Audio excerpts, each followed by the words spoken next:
Bonsoir, voici l'analyse technique du CAC 40 pour le 10 mars.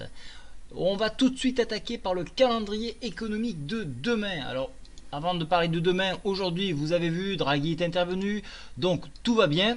Le scénario noir est en train de s'éloigner, mais toutefois, on ne va pas remonter les taux tout de suite parce que quand même, c'est pas non plus la panacée. Alors, demain, au niveau du calendrier économique, on aura à 8 heures la balance commerciale en Allemagne. Il faudra regarder à 8h45 la production industrielle en France. Et puis, tout au long de la journée, on aura le sommet des dirigeants de l'Union européenne. Alors, il y a fort à parier qu'on aura un retour sur le discours de Draghi, donc on sera à l'affût de ces informations-là. L'après-midi, création d'emplois dans le secteur non agricole pour le mois de février. Donc ça, c'est une grosse statistique.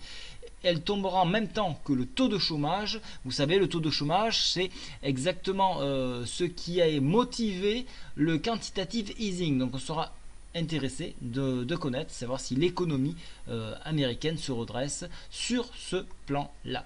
Maintenant, on passe sur l'indice parisien qui repart à la hausse, qui revalide sa moyenne mobile 7. Et vous voyez qu'on a un échec sur la résistance que je vous avais proposée hier, c'est-à-dire 4984.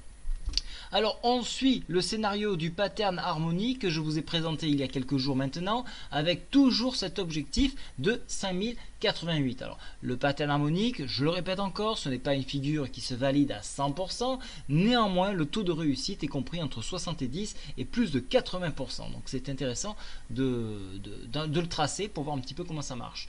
Je rappelle également que hier je vous avais tracé un drapeau, le drapeau avec le manche qui hissait en direction de l'harmonique pattern, de l'objectif de l'harmonique pattern.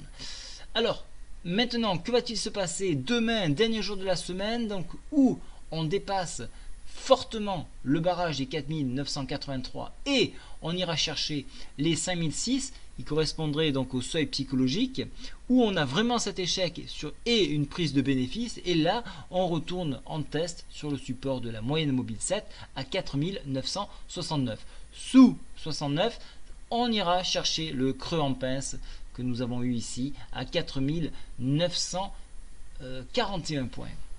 Extension, le support de l'autre sommet en pince et qui se trouve donc à 4923. Donc moi je privilégie encore une fois un mouvement haussier sur ce dépassement là, et le mouvement haussier devrait se faire sur volume si toutefois on arrive à le franchir. Donc je serai plutôt sur un mouvement haussier.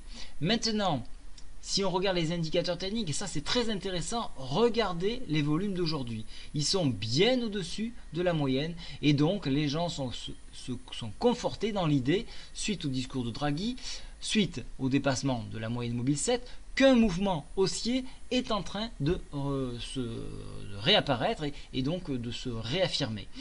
Au niveau du stochastique, on a refroidi et on a tendance à présenter plutôt un mouvement haussier. La MACD qui semblait fléchir, elle, à nouveau, marque le pas plutôt vers un mouvement haussier. Donc vous voyez, les supports que je vous ai présentés en hebdo ont servi de tremplin. Donc la semaine dernière, le support hebdo a permis donc de rebondir, et les supports mensuels également ont permis donc de se hisser encore plus haut. Voilà.